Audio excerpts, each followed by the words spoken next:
When you have endometriosis, everyone around you has endometriosis. The parent has endometriosis, the partner has endometriosis, because your disease affects everyone in your life. And so, how do you deal with that? Stay tuned for this amazing podcast with Brandon Johnson, talking all about relationships and endometriosis and how to support your partner with the disease.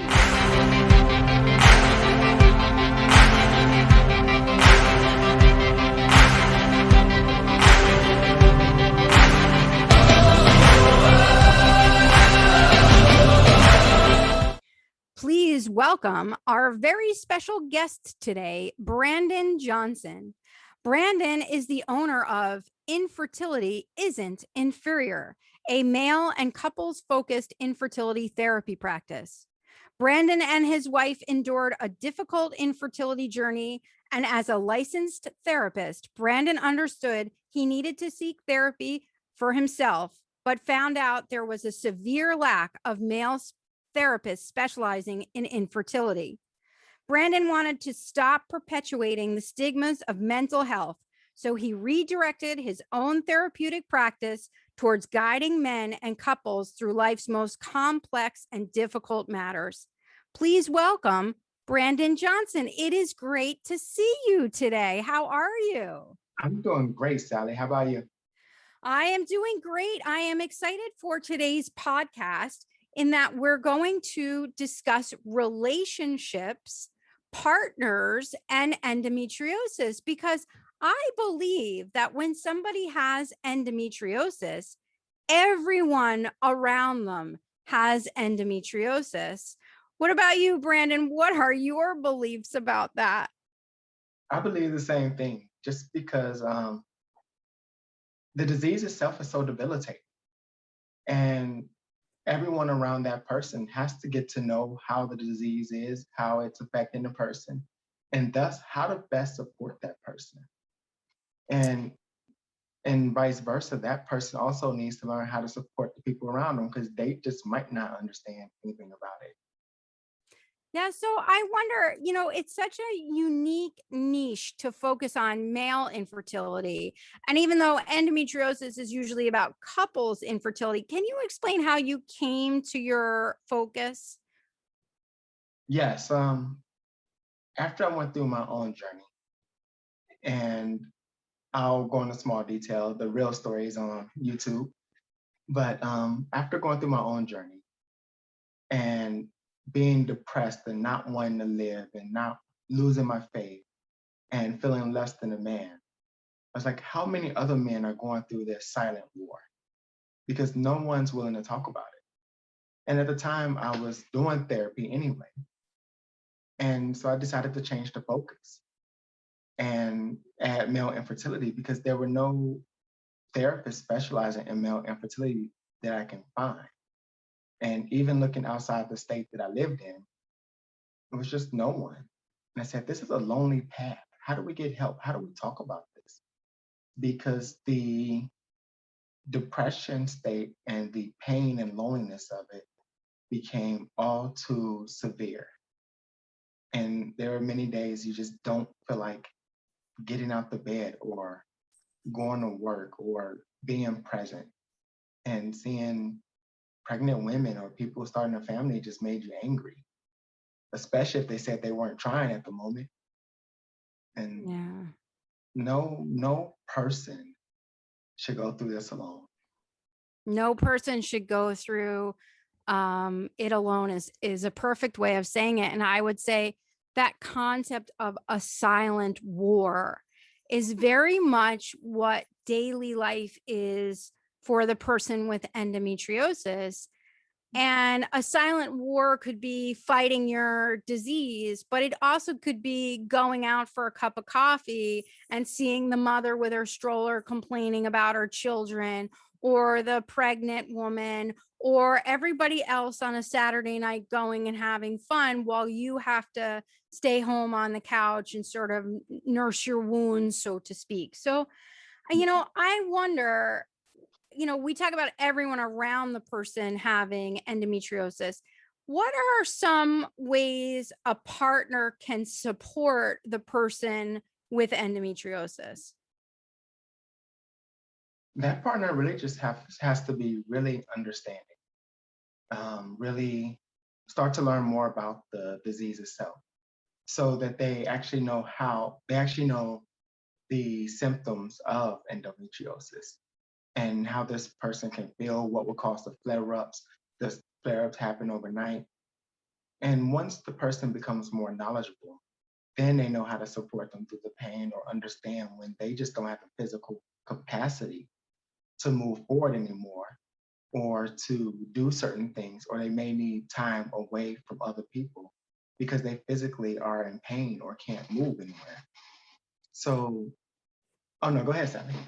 I'm just curious what endometriosis always has that painful sex component. Not always, but oftentimes has that. What from the partner's perspective, because a partner never wants to hurt their partner, but how do you begin to tackle painful sex in the relationship? Slowly. Um, I wouldn't rush or even force traditional sex. I would just be more intimate with each other, kissing, touching, um, possibly, dare I say, it, oral, and just um, really take those steps to let the person know that you're there with them. But it doesn't always has to be so traditional, but more so the intimacy behind it. Right. I think, especially for people with the infertility component of endometriosis, everybody's always very goal focused, but sex is supposed to be enjoyable. The goal should be enjoyment, right, Brandon? 100%. And with infertility, there's also that moment in which then during the denial stage when you're trying to schedule sex and you're constantly having sex, which takes the joy out of sex because you're steady trying to meet the egg before you even know there's an issue. So um, just really take the time to be intimate and patient with each other. Right. And I always say try to have pleasure snacks with each other, right? exactly. I Yeah. And like pleasure snacks could be a hug. But pleasure snacks could also be touching in ways that feel good, whether that's using toys, using other things than penetration. Pleasure snacks, you know, I like pleasure that. snacks could be watching a movie and cuddling too. I don't want you to think the endometriosis summit's only dirty things. Yeah. Also, don't forget the power of massage. Yeah. Massage is There's a lot of research on that, touching itself decreases pain. Like if you look at the brain, and when you're really in a flare, you're like, get away from me, I don't care. But when Brandon talks about don't forget massage, it really, you release that oxytocin and you connect to your partner, even if it's not a hubba hubba type of massage. yes. Yeah. And it also increases blood flow and it's just overall great for the body. It also releases trauma. Yeah. Well, we're going to have a great podcast on trauma with Dr. Peter Prune. So you'll have to tune into that one. I wonder, Brandon, what is it like for the partner that's seems to be the outsider to the disease? And how does that affect the partner relationship?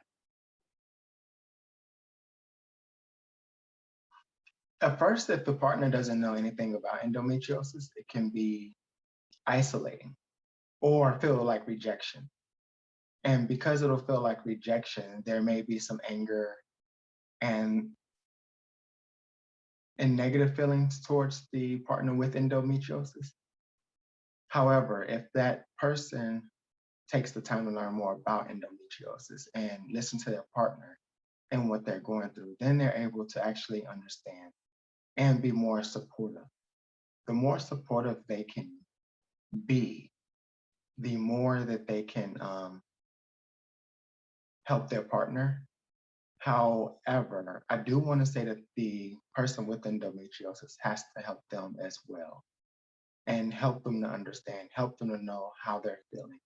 What's a bad flare up? What's a mild flare up? There's certain foods cause the flare up. Do you not know what happened? Are you overstressed?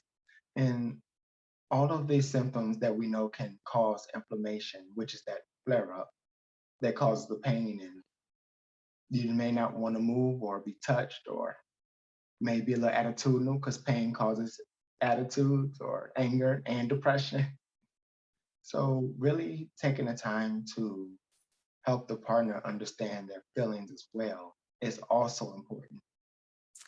We know that in endometriosis, it often takes 8 to 10 years to be diagnosed, and then probably even longer to get the best quality of treatment. So I wonder, there are certain cultures where it's not okay to question the doctor. And there are certain times where it's not okay to question your partner. And the partner also sees the doctor tell you that there's nothing wrong with you and it's all in your head. And what do we do about the partner who has to be convinced that what the person who has endometriosis reads on the internet is actually correct, because it's not always correct, but in endometriosis there is some really good crowdsourced information. Yes, I It's a really hard think one. it is, because of the cultural aspect of people not wanting to ask questions. But I believe that if we don't ask our doctors questions, we never get the answer that we truly need. And thus, it can be written off and not really observed, which forces people to look towards the internet. And then a doctor says, "Why do you look towards the internet?" And you say, "Because these are the symptoms that I'm experiencing, and you didn't answer my question.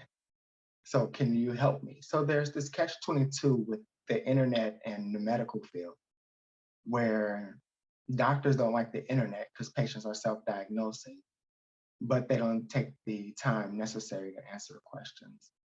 I would say really, and regardless of culture, learn to ask doctors questions, as they're people also, and mistakes happen, um, feelings happen, diseases sometimes can appear one way and it similar to something else. And diagnosing is difficult.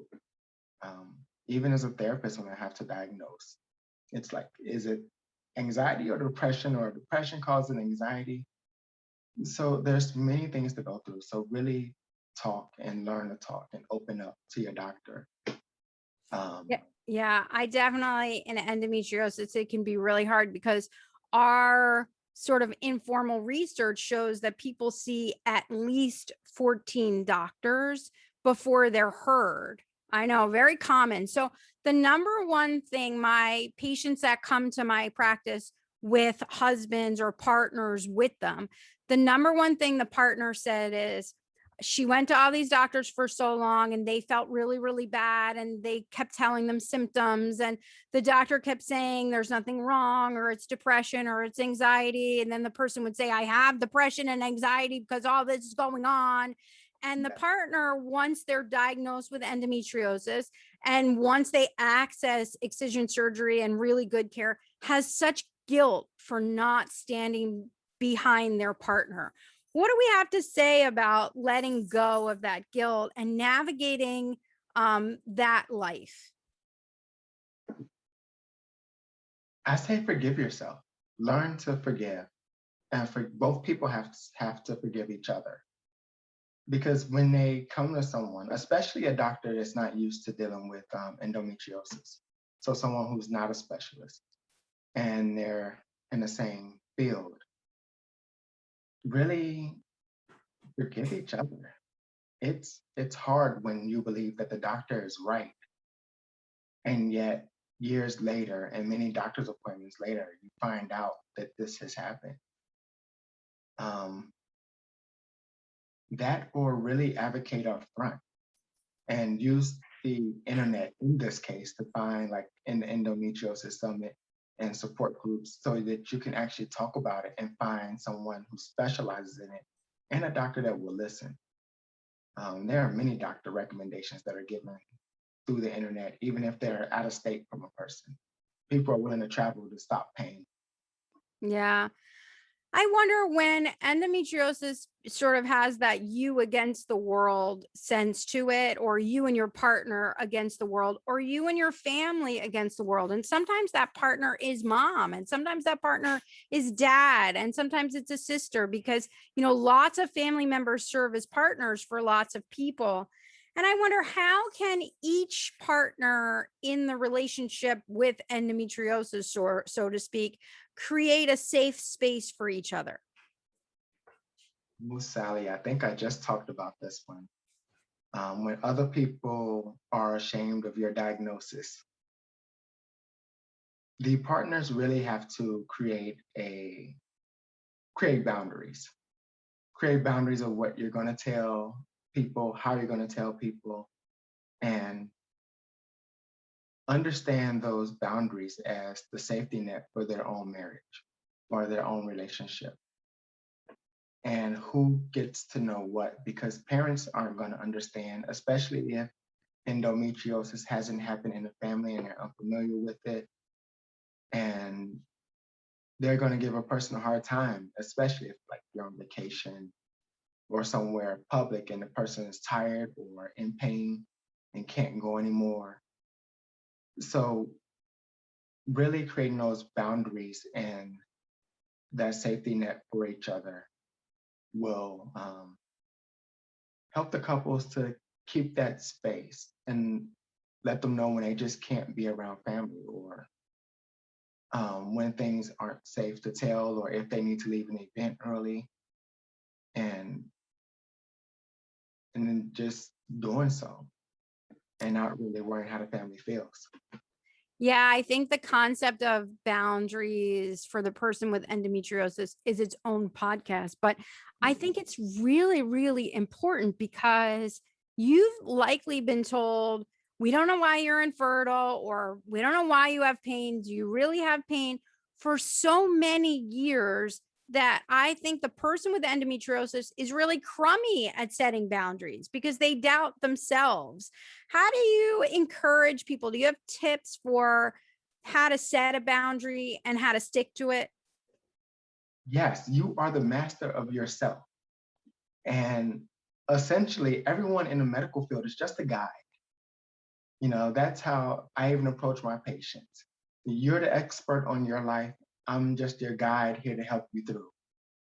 And so, if people start understanding, if we understand that we're the expert on our lives and we know how we're feeling and the pain that we're experiencing, and that it's not just in our mind or psychosomatic, then we actually will start to advocate more aggressively for ourselves and our needs and what's going on at that moment.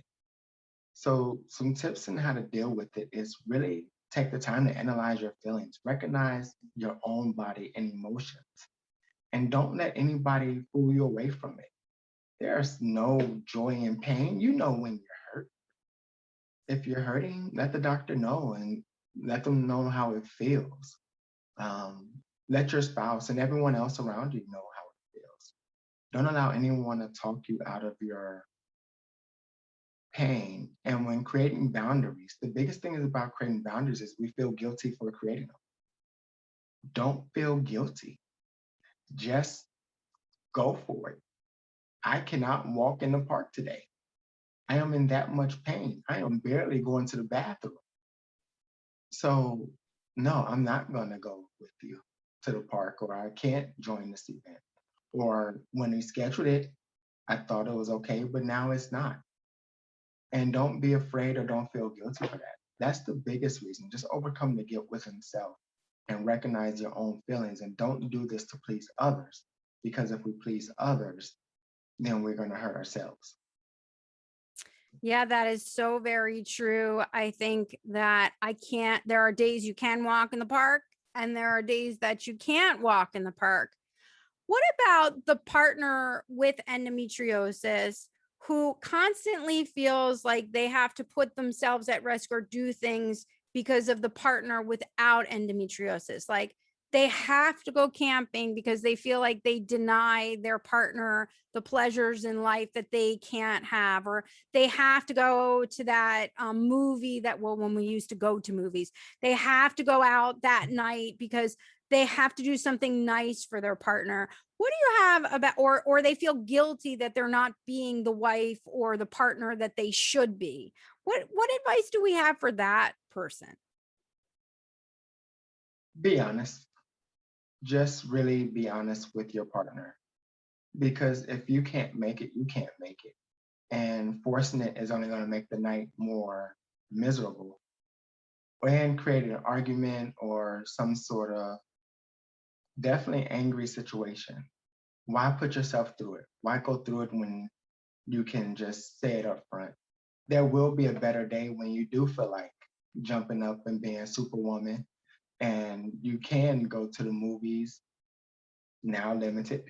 Um, but you can go camping, you can go out for dinner or that date night, or let them know that your body can't handle anything stressful tonight. So no extreme dates, no going rock climbing or anything like that. Like if we're going to date, it needs to be something more relaxing where we can lay down and have a picnic, or um, something that doesn't require a lot of effort.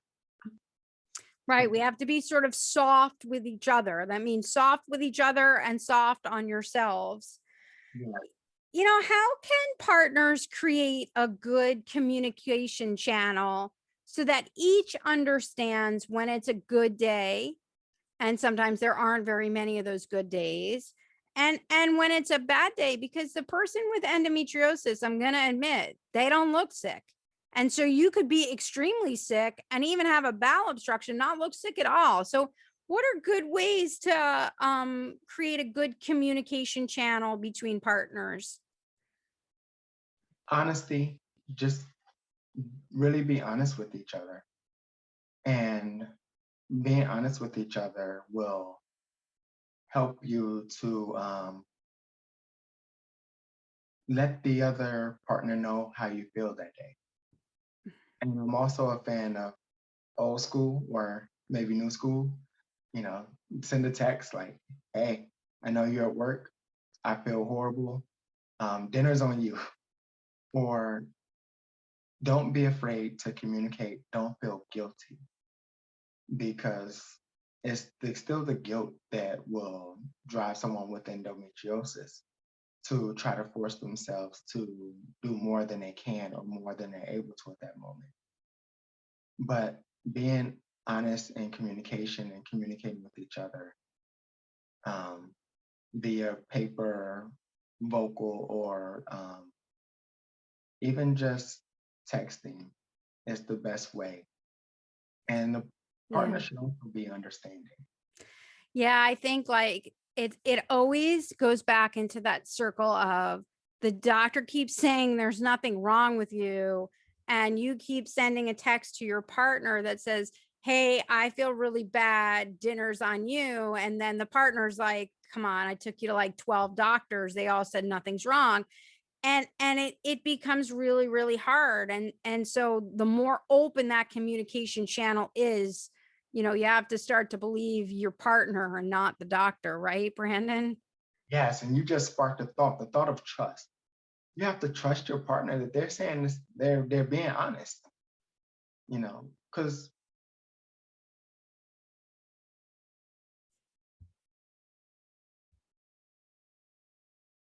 wants to be who wants to be in a bad way, who wants to who will fake pain.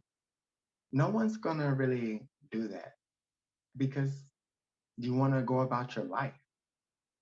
And why would somebody not want to go about their life in a normal way? Right. I know that. Let's say that again. No one's going to fake pain. No one's certainly going to fake infertility because it's one of the most painful things you could go through, and no one fakes pain. No one's going to fake a stomach ache to get out of going to dinner with their in laws, even though they want to. They're just not going to do that. No one's going to fake not being able to go to the bathroom, and no one's going to fake peeing 19 times a day. So I think it's important for partners to realize the one partner isn't faking and the other partner needs to stand by them and believe them.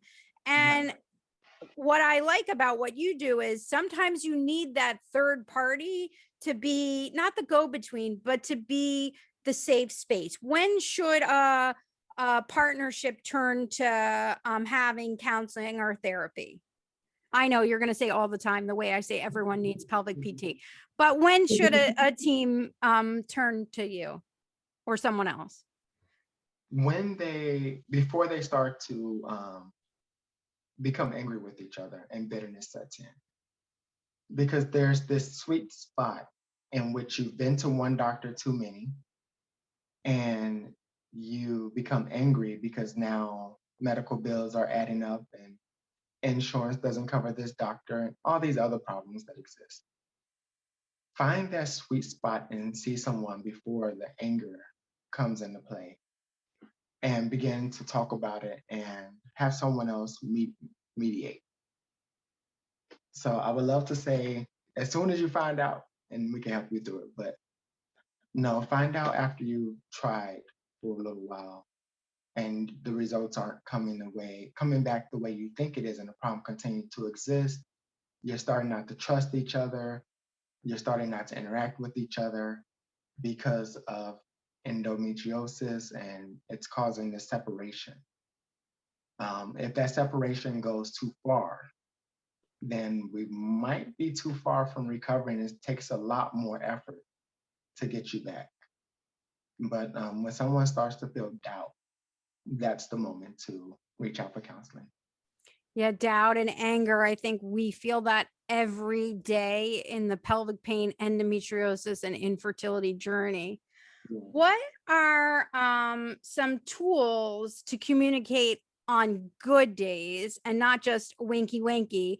And what are some tools to communicate on bad days? We talked about the texting, but what works for, and I hate the terms good and bad, but what works on the days where somebody might be feeling better and what works on the days when somebody might not be feeling better?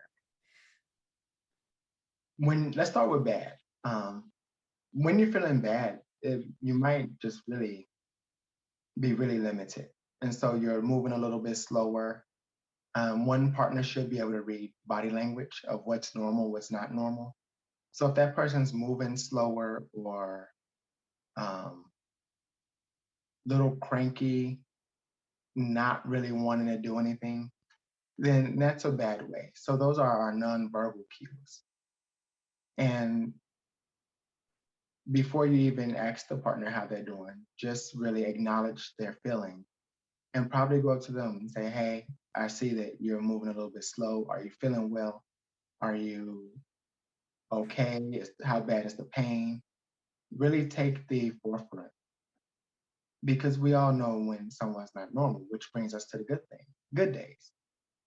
They're really easy to communicate. You probably jumped out of bed, felt like you can work out and say, hey, let's go out and get coffee for breakfast before we go to work to part ways.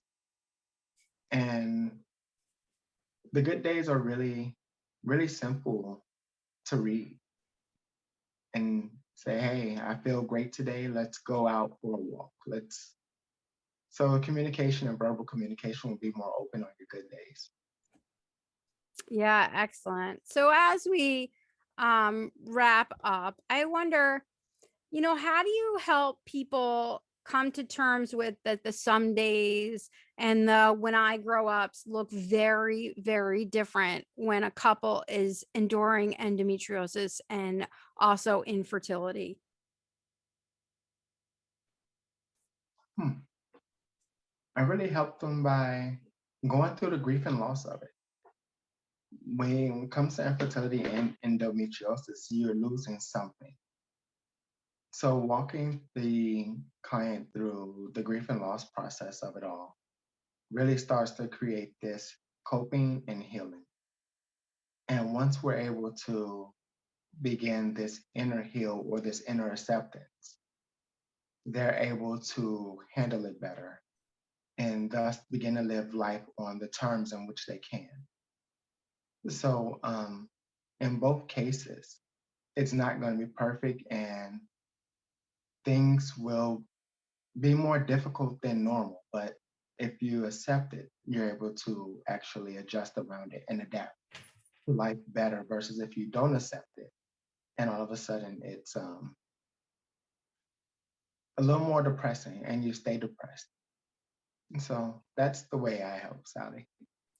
Yeah, I think when you talk about grief, that is the perfect word for, in many ways, what life with endometriosis feels like and what life with infertility feels like. And having been through a family death and knowing what grief is that way, it is really not so different from what the disease feels like because it drops a bomb on your life. And so processing grief becomes really important. I don't think anybody should go that alone. Do you feel that people should try to process the grief on their own? God no. I don't Sally, you're gonna make me go on a tangent. Welcome I to the don't podcast. The podcast is a tangent. I don't think people should do anything alone, but we live in a world that says we can do everything alone, and it's a lie. We need each other and we need each other for support, growth, maturity, help, and to just understand. The more we try to do things alone, the more painful and the more difficult we make it for each other and ourselves. If we continue to try to do things alone and not realize we need each other, we're just going to continue to suffer. We are stronger together, we're greater together. And if you don't have anyone to truly support you during that grief process, how do you talk it out? How do you get through things? How do you get through certain thoughts? How do you express certain memories? It's just not. Yeah, we can't do it alone. We shouldn't even try. I wish society would stop having this expectation that we should do it alone, right, Brandon? Exactly. You don't do anything in life alone. And work is the perfect example.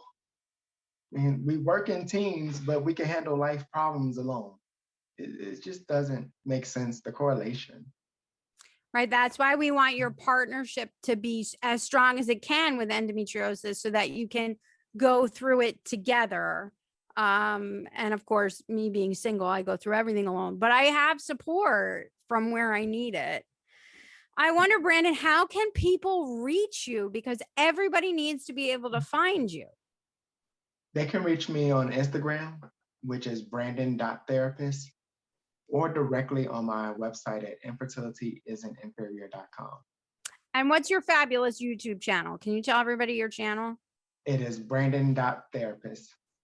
That's So there's yeah. also a link to it in Instagram. Oh, wonderful. Wonderful. So as we close out this podcast for today, what is sort of your take home message for how partners can support each other during their journey with infertility and the journey of having the disease of endometriosis itself? Be kind to each other. Both diseases are stressful and they take a lot on both. They take their toll on both people. So the stress is there and each person is dealing with it in a different way. Be kind and talk it out. Do not just sit back and assume someone understands because they don't and they're also processing it in a different way. But if you're kind to each other, you'll avoid blaming each other. You are so very correct, even though the pain of endometriosis makes most people a nasty B word. So Yeah. I want everybody to remember what Brandon says, be kind to each other. Thank you very much for joining us today. And we hope to have more to do with Brandon soon. Yes, thank you for having me, Sally. It's been great as always.